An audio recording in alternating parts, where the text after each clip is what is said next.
Good morning, good morning. Thank you guys for tuning in to Who Want a Life Sentence. We are back. We got another one.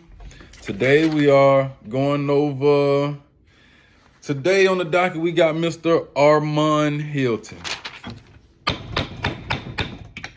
Court is now in session. Now, I want to appreciate you guys for tuning in. I'm very blessed to, have you guys here with me. Man, listen, today is the first day that I tied a double Windsor. So I'm trying to get it right, y'all. This is my double Windsor. This is my first one ever. And this son bitch getting on my nerves. So be patient with me. I appreciate y'all tapping in. If you want to know how to tie the double Windsor, hit me up and I'll send you them instructions. I'll let you know how we going to do that. We're going to throw the cash up there so you guys can donate if you want to. Ain't nobody donated yet, but we don't do it for donations, right? We come to just, first of all, we're going to give our opinion. We're going to keep it real. We're going to say some things that need to be said, especially for the ones like me who raising young kids in the world, right? So we just giving our opinion, man, but we all know in the real world, perception is reality. So here, our opinions count. Most of all, my opinion is law. So you can stop looking now. Bye. Anyway, like I said, I appreciate y'all for being here, and we're gonna get into it. Okay. Today we got Mr. Armond Hilton. All right. We actually don't know much about this story because it just happened about a week ago. So from what we know, Mr. Hilton walked in the barbershop or beauty salon. I think it was a barbershop, and he fired a weapon at, it was his baby mama, and unalived her, right? Reports say he hit her in the head and in the torso area. Okay. Again, we don't know much about the case, so we can't go with any opinions or judgments. We think that you facing a life sentence. This happened up in Philadelphia. So we think you facing a life sentence. I don't know how strict the laws and rules are out there, but I mean, it's to the point where we got your face in the situation off of the internet, which means everybody know it. There haven't been any reports of him being captured. They got a rumor up in Philly going around that he's been unalived, right? And not only that, he has another kid's mom who she not doing too well either. But we're not gonna go into that because we absolutely don't know. All that speculation. But for what we know is Mr. Hilton walked in and unalived his baby mama. All right. The reports say the man was a hustler. Say he was a hustler, but he clearly got a temper. Say he was a hustler and he had properties, more than one. He had to go away to do some prison time, I'm guessing, and while he was away doing his prison time, his either girlfriend or wife either divorced him or left him. Either way it goes, she got with another man, sold his properties, and was living off the proceeds of his hard work. In a nutshell, the man, he had to go and do some time, so he left her the bag. She went, got rid of the bag. Maybe she thought he was never coming home or he wasn't going to beat the case. I don't know. All that speculation. Whatever it was, she went and got with another man, and they liquidated his stuff, sold it, and she's been living off of it. And to my knowledge, she's been like dodging him, running, trying to stay out of his way. Clearly, I can see why, right? And here's my take on the situation. Because of course we know, as far as Mr. Hilton goes, I don't think it's it's not going to be, whatever's going to happen with him is not going to be a good ending, whether it's, you know, facing a judge or him being his own judge. It don't look like he has a real bright future ahead of him, right? And it says he was 44 years old. So, you know, any kind of sentence at that kind of age, to start any kind of lengthy sentence at that age, is to be assumed that you'll never make it out. So, you know, just your age, doing this kind of crime at your age puts you on the life sentence list. It qualifies for you. It qualifies you for who want a life sentence. All right. So, so that's what's going to become of him. We speculating, and we pretty much know that's what's going to happen of him. But the young lady, I think her name was Natif or something, or they used to call her Tiff, right? Condolences. I don't believe. Well, I can't say. Let me not do that, right? Because really, it'll be politically correct for me to get on here and say I don't believe she deserved that. Nobody deserved that. So we ain't gonna do that, right? We ain't gonna do that because we trying to keep it real. You know what I mean? We gonna keep it real as much as we can. And now I'm not gonna say that she deserved that.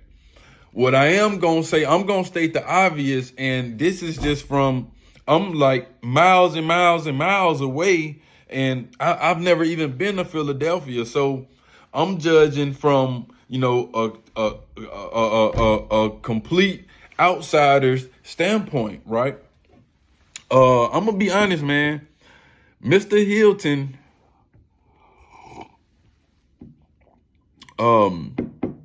so it looked like you had a special kind of guy. And what I mean by that is, you know, Philly is known for, they're known for a couple of things. I know that they're known for boxing. I know they're known for, you know, coming up the hard way. You know, most of the people there could fight. You know, they were artists with their hands. You got Gilly the Kid from Philly. You got Beanie Siegel for Philly. So it's known for being like the tough guy scene. If I'm not mistaken, the movie Rocky, you know, when they did all that fighting, that's supposed to have been like based around or about Philadelphia, you know. So it's supposed to be like the home of the tough. And we know, and from reports, rest in peace, Gilly the Kid's son, Mac and Cheese, rest in peace, Cheese. We know that his son just got killed out in the Philly streets, right? So it's supposed to be pretty much merciless. And again, I know that from Georgia and never stepping a foot in Philly, which would lead me to say, you know, if you guys should pretty much know, you know your reputation, you know where you are, you know what you're dealing with. I mean, again, it sounds like you had a guy who wasn't just a regular guy. To obtain more than one properties, it means, first of all, you're not dealing with a dummy. You're not dealing with a time waster. You're dealing with someone who's very motivated, very, very motivated. And, you know, unfortunately, sometimes that motivation can go either way. It can be good or bad. For someone to obtain numerous properties and to be doing pretty good enough to that you can liquidate them and start to living a good life off of them, then that means he was pretty well motivated. So to have all that motivation aimed right back at you in a negative manner. Now, I'm no psychiatrist, but like I said, just looking from the outside in, it's almost like, why would you want to play with this guy? I don't understand. Why would you want to roll those kind of dice? You know, I see, and the where the I understand where the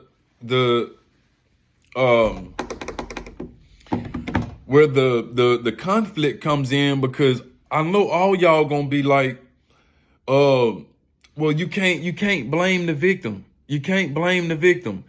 Listen, I totally understand. And I agree, you can't blame the victim. You're not supposed to blame the victim, and it don't seem ethical. But my thinking is this.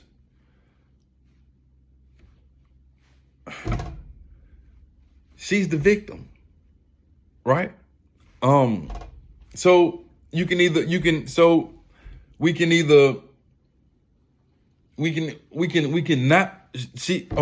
just not blame the victim and be all right with the fact that she's gone, or we can put some responsibility on the victim and try to make sure that they don't become victims.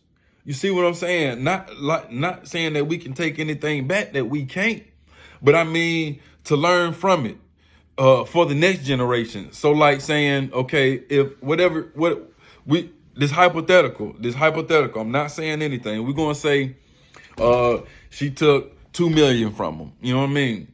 And now she's a victim. Okay, some people gonna say, well, it don't matter. Some amount of money the amount don't matter. It can't buy a life. True, I understand that. Any amount of money, you can get it back. But let's tell the next people, like, listen, this is not something that you don't want to gamble on that. If you may be saying a person shouldn't die for $2 million, but everybody don't feel the way you feel. You don't want to roll them dice. Somebody may be willing to take you down for 50 G's. So 2 million would be out of the question. So instead of like not blaming and not blaming the victim, let's teach them to not be victims. And let's just not do that. Don't go there. Don't roll those dice. Again, this don't look to be a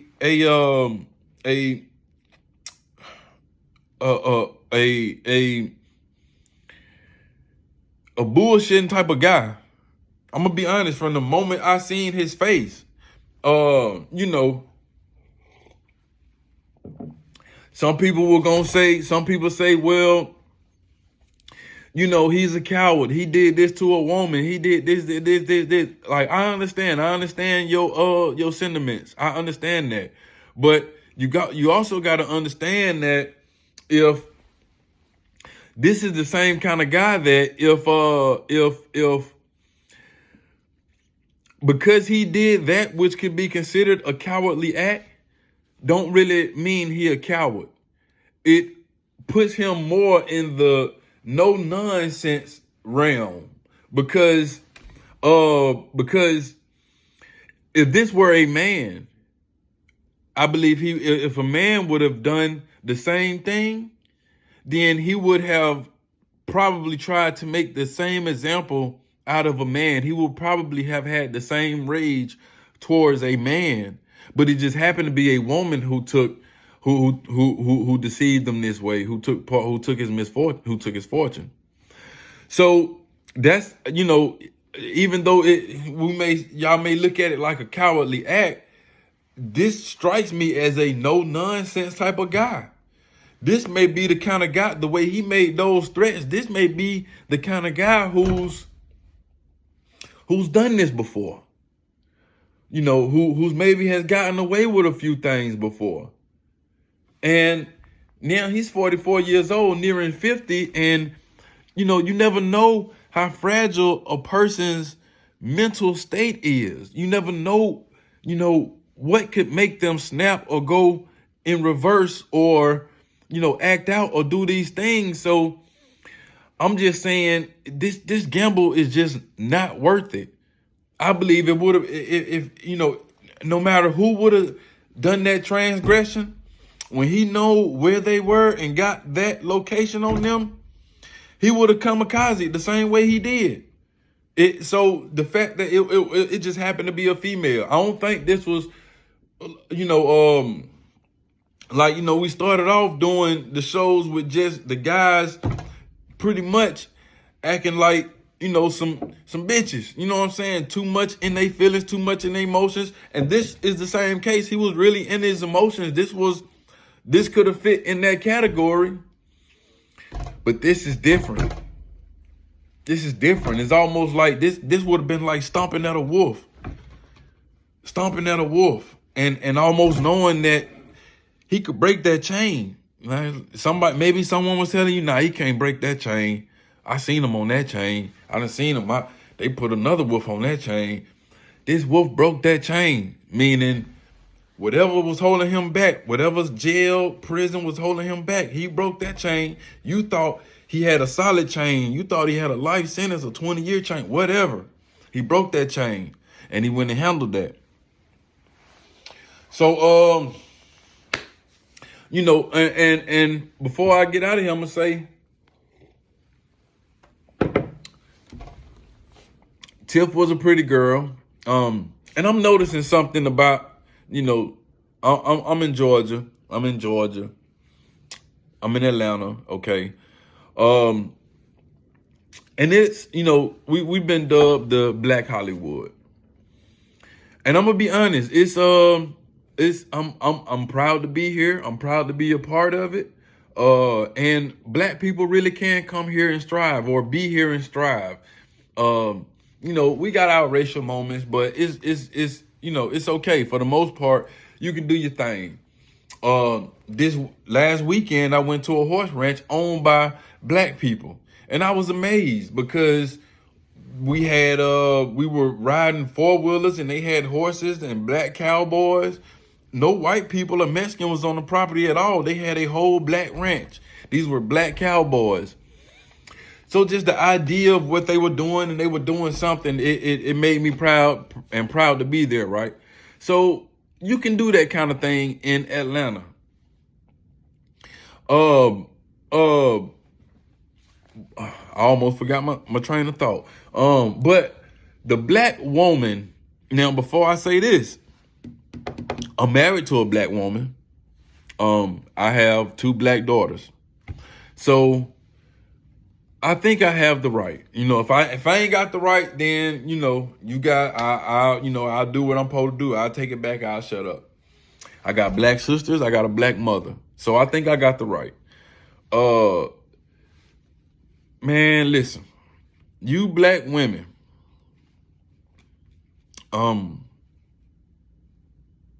It's not a game. It's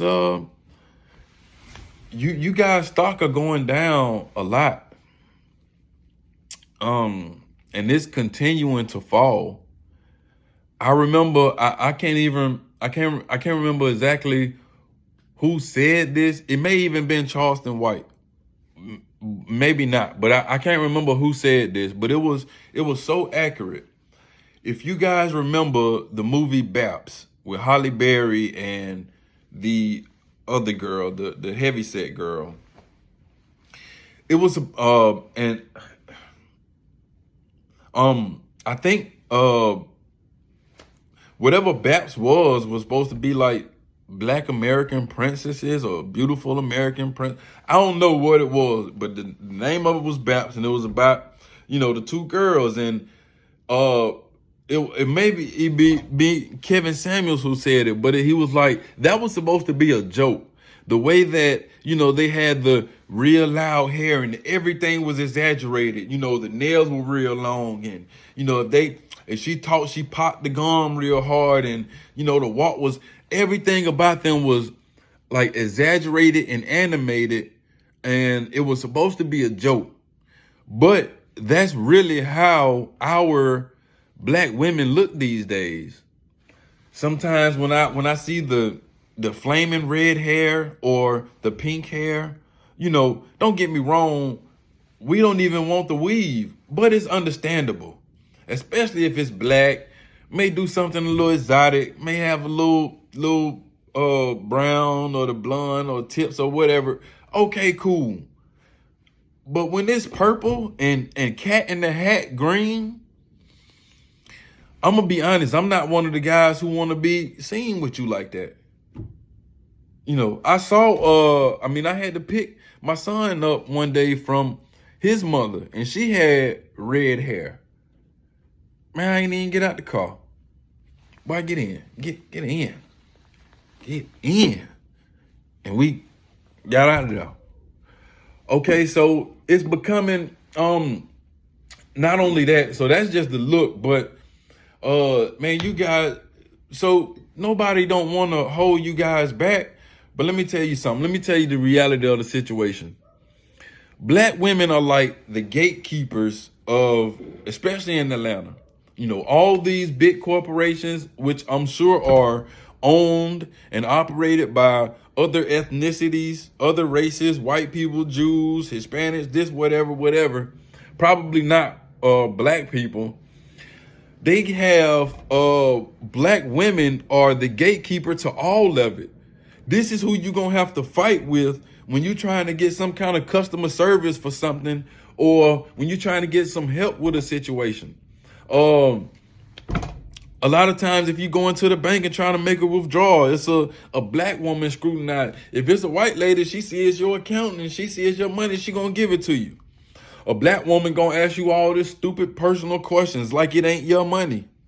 If you go and try to get a rental car, it's going to be a black woman at the desk, really, you know, who's going to be uncooperative and you know, as friendly as, you know, permitted, I guess you can say is friendly.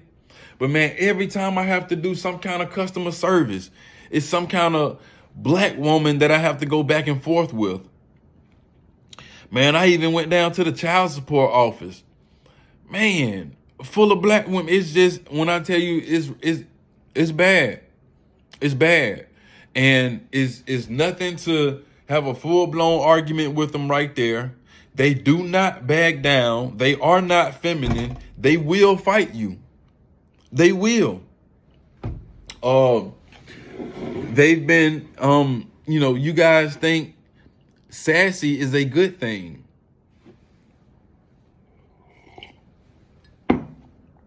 It's not.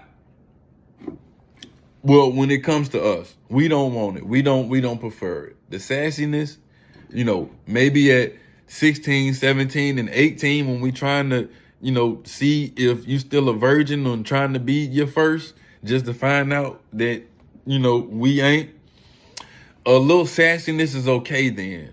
But after 25, we don't really, that's really not attractive. We don't take that as a plus. So, you know, even with coming with the business, man, you women out here, I swear, you know, you swear you're doing so many businesses. Man, these black women, y'all go to more meetings and have more meetings about meetings. And then y'all just do meetings about meetings and entrepreneurship and mompreneur and boss bitches. And man, I'm going to be honest. Man, y'all be getting on my fucking nerves. Now, that's all good, and I applaud it. And some of you are actually doing really good. But, man, all y'all ain't no damn bosses.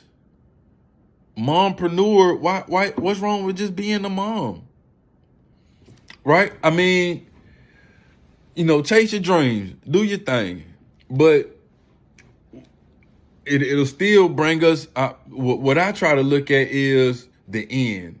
I look at the end. You know, if being a mom and being, you know, gotta be on with, you know, so bossed up and you know, high profile and Atlanta Housewives or whoever housewives, and you gotta be, you know, Dolce & Gabbana, Prada, Chanel, if that's what it is, only to have a maniac chasing after you, a maniac on your tail. I mean, it's almost like it's a bad thing to be regular. It's a bad thing to be regular. Just so that's how we gonna let that one go, y'all. It's Mr. Armond Hilton. They haven't, as far as I know, he hasn't been apprehended yet. I'm gonna predict a life sentence. That's gonna be the ruling of the court. We'll get to the next one on the next one. All right. Y'all know we like to give a little insight, share a few stories about stuff we used to do. I give a disclaimer, anything that I talk about happened over a decade ago. I ain't done no dirt in my 30s. None. I've never done anything that got anyone unalived or no robberies. I've never disclaimer, right? Now I done stole some shit. I did some thieving, but I'd have been arrested for most of it. And if I wasn't, it was resolved. So anyway, I'll tell this story right here.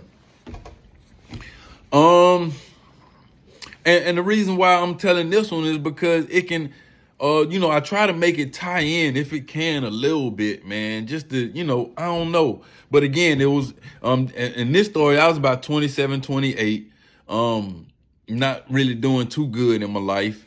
And pretty much the only skill I had was landscaping. I had started doing some landscaping. Really, my brother had this apartment, right? Because my aunt left it to him. It was on Campbellton Road in Atlanta. My aunt left it to him because somebody actually got murdered in the apartment. I don't want to go too much in detail about that because it's case closed. But anyway, my aunt was living with a guy named Paul at the apartment. I don't think that they were like in a relationship or anything, maybe just roommates. And then my aunt knew another guy who for whatever reason he asked if he could come and live and stay, and my aunt agreed. It was probably had some kind of money involved with it. If I know my family, it probably had some kind of money ties involved with it, like she would be getting his check or he would be paying rent or whatever.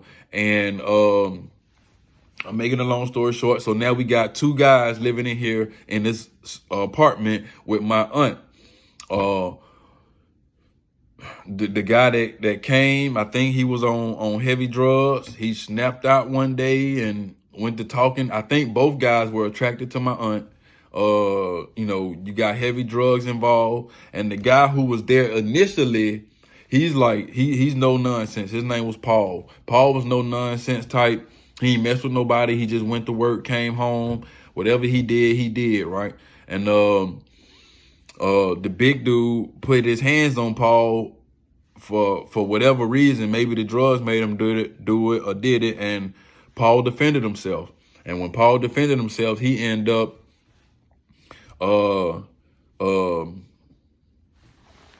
getting on the, I don't know the words that I can and can't use on here, but he ended up getting like shanked, you know what I mean?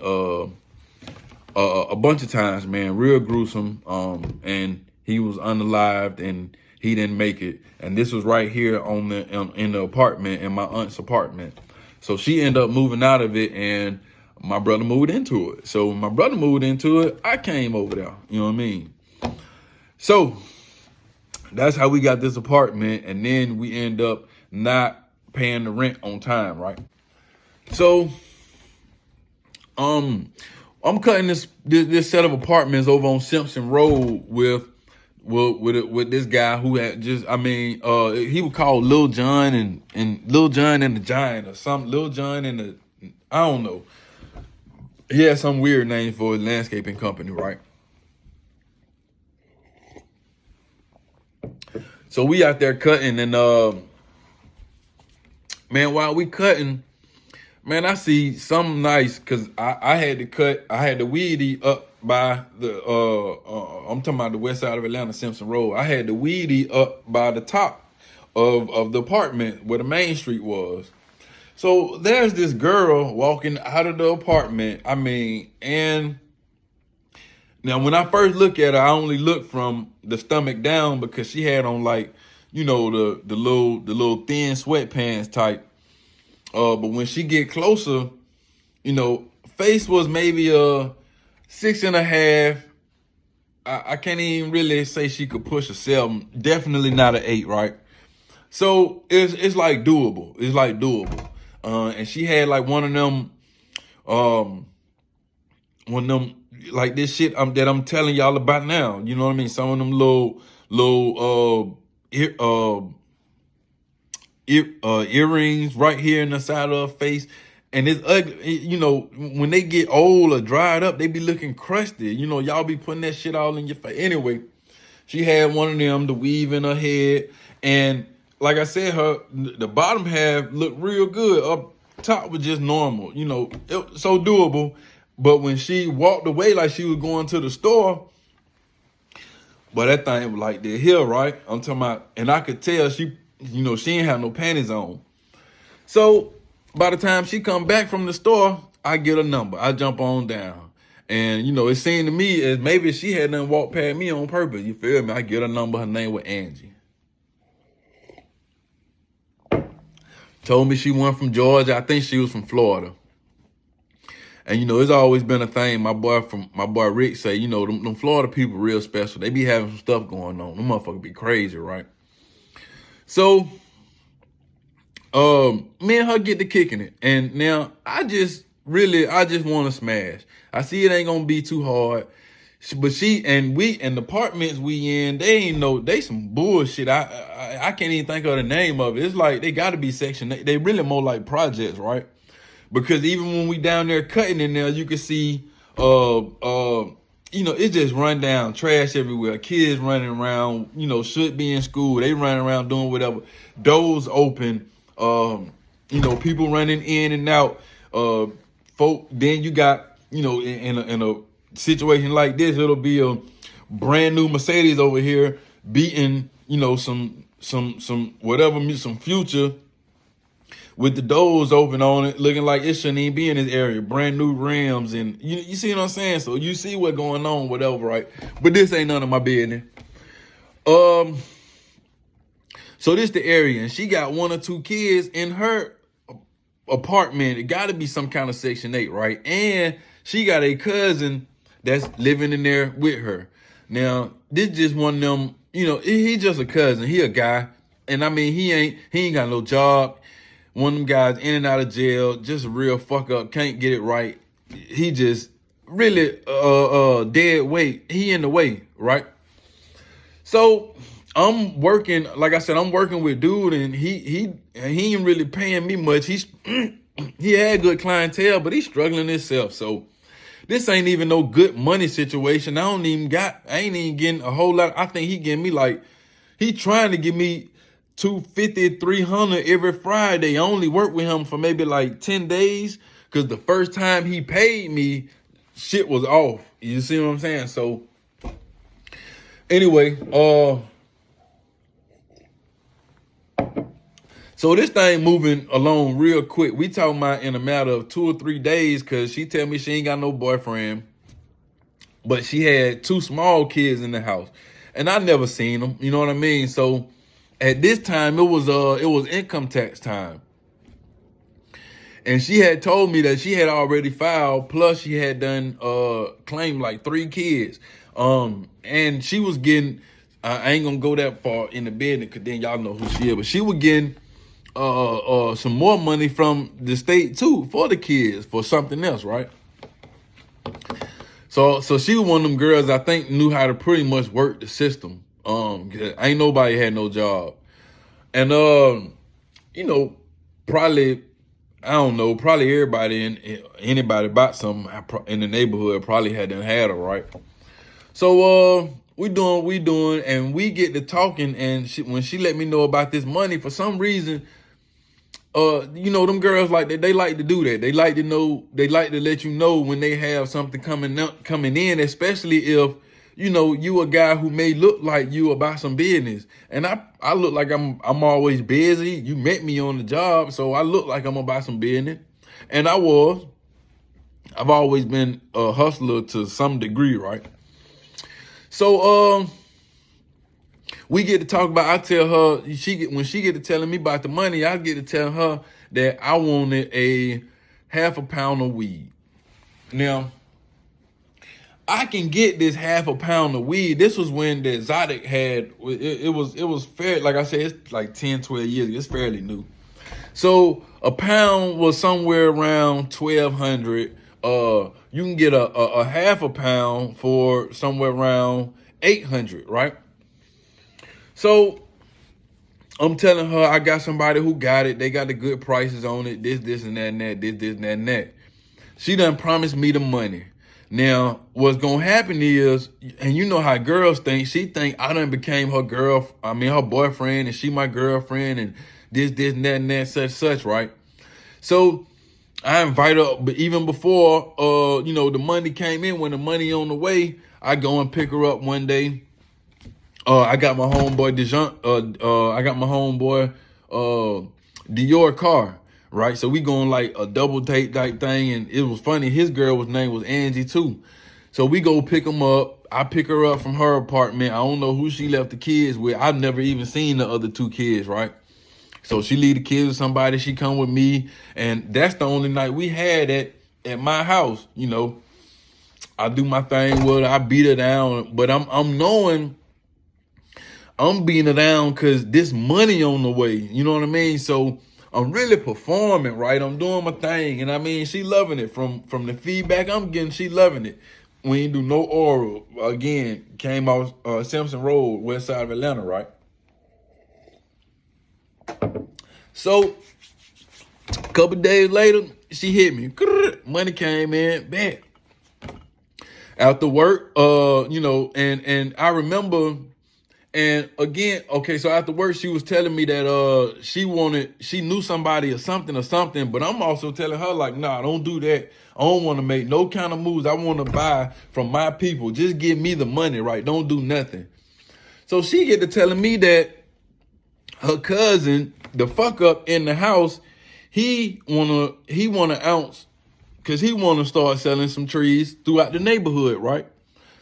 And I'm thinking, this ain't a situation where you had to wait on no money for that. Plus, y'all get monthly money. Y'all could have done that without this. So I tell her, like, look, I done already told you what I'm gonna do. I'm buying a half a pound. I think I might have even been getting like a better deal of getting more than that, but I just told her half a pound, right?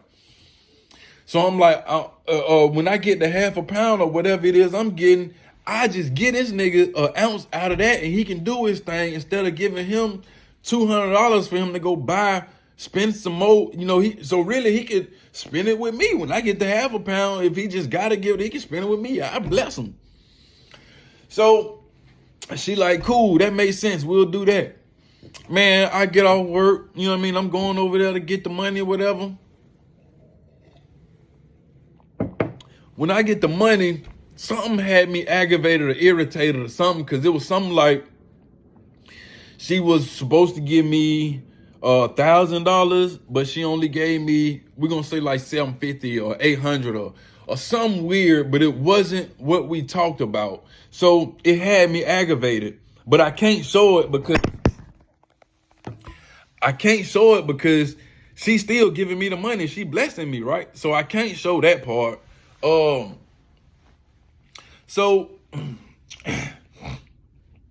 Excuse me. So she give me the money. I go do my thing. I go get the weed. It's all good, right? She tell me that she gave him the money and he went and did what he did. So that aggravated me about the situation.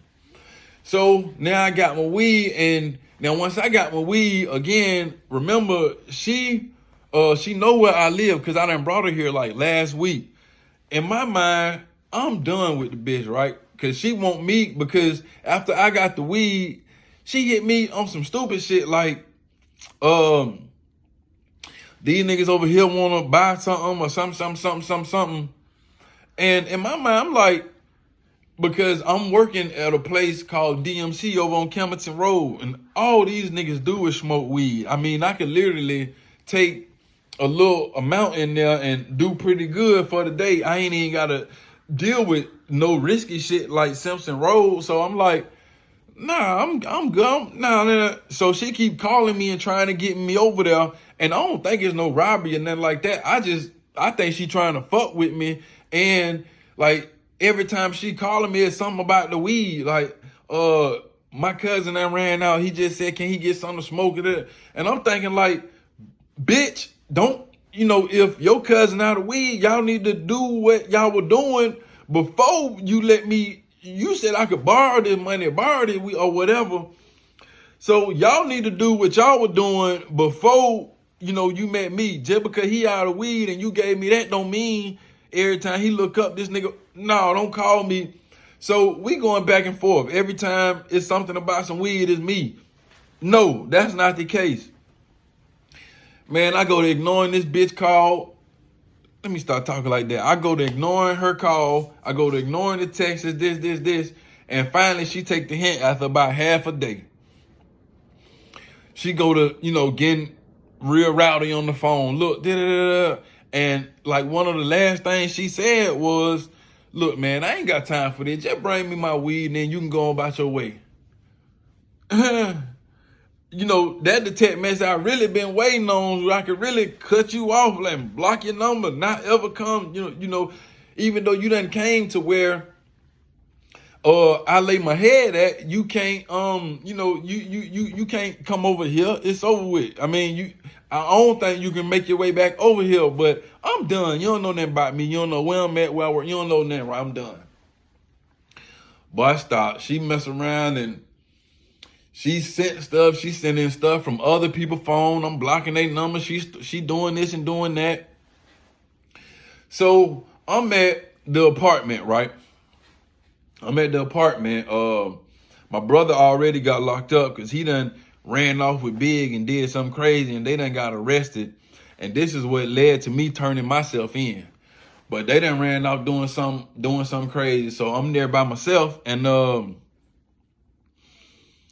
some kind of way, I can't remember how or why.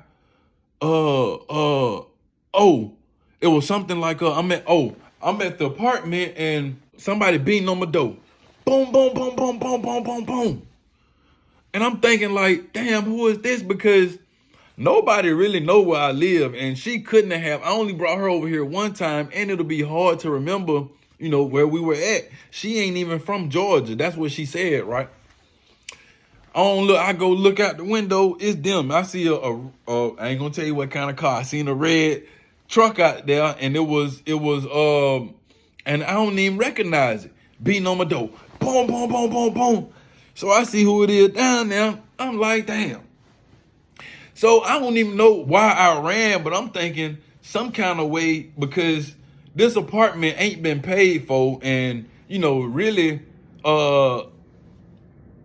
it could be a situation in here like they could break in. Can't nobody really call the police. I ain't on the lease. This department that the murder happened in. So I get all the trees, throw it in a book bag or whatever. I hit out the back door, because the back patio, all of the apartments are basically hooked up together. So you ain't gonna know which back patio is mine, and all of the blinds be closed. So it's just it'll trying to get in there is like making a guess. So I get up out of there and hit I'm running up. I run up the street. I run up the street to the other side of the apartment before they could try to have a think to try to come around the back. But they girls, they ain't thinking about that, right? So, man, I get to the other side of the apartment. I call my mama. My mama pull up on me, her and my brother's baby mama, and I get in the car. And, when she pulling, where she pull up in, I can still see them in front of my apartment. It's been 20, 25 minutes. They still there banging.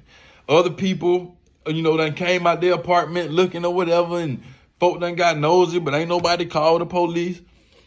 So once they pull up, I crawl up real, I sneak around to the car, open the back door and crawl in the back of the car, and stay ducked down in the back seat. I'm asking, my mama asking me because she can see them beating at my door too. She like, man, what's going on? And I tell her, I'm like, man, a stupid ass girl. She done this and done that. Said I could borrow some money. I went and bought some tree. Now she talking about bring her tree. But oh with. Mom like, see how much, whatever. I don't want to go through that conversation. So, I showed a little love with them. Showed them how much trees I had. You know what I mean? Showed a little love. I let them get up out of there. You know what I'm saying? So, I sat out there and camped out like pretty much about 100 yards away and watched them the whole night until they left, until they figured that I was gone. Once they figured I was gone, I went back in the apartment and went to sleep. Police never even showed up. Now I get that story because, you know, that was like, again, that was some rattlesnake days. Now we talking about at the most by $1,000. Talking about $1,000, and I was dealing with a nut. And, you know, I do believe, because the way she was beating on that door and her partner that she brought with her, she was with the nonsense, and they had kids in the truck. They ready to fight with kids in the truck. So they were actually ready to get busy, get about their action, about the little $900. So again, like I said, I try to tie this in with the story, with the judgment for the day. So imagine if you done ran off with somebody 8 or 9 properties, right? 8 or 9 properties. She probably just got tired of looking for me and, you know, figured it wasn't worth it. And again, even though that wasn't right what I did, I apologize, and I'm not glorifying it. I had already, once she made the decision to give her stupid ass cousin the $200, I said to myself, okay, she bad with money. The money is going to be gone anyway. It's going to be on stupid shit anyway. So why not me, right? Why not me? Even though this is not the right way of thinking, this was my justification. She going to blow the money anyway. She don't know what she doing. So, you know, I took the money, you know, and it was over with. But I wouldn't advise that, man. I wouldn't advise nobody doing that. You know what I mean? As you can see, it get real serious. It get real personal. People don't be playing. I appreciate y'all for tapping in with me for another episode. And I see y'all on the next one.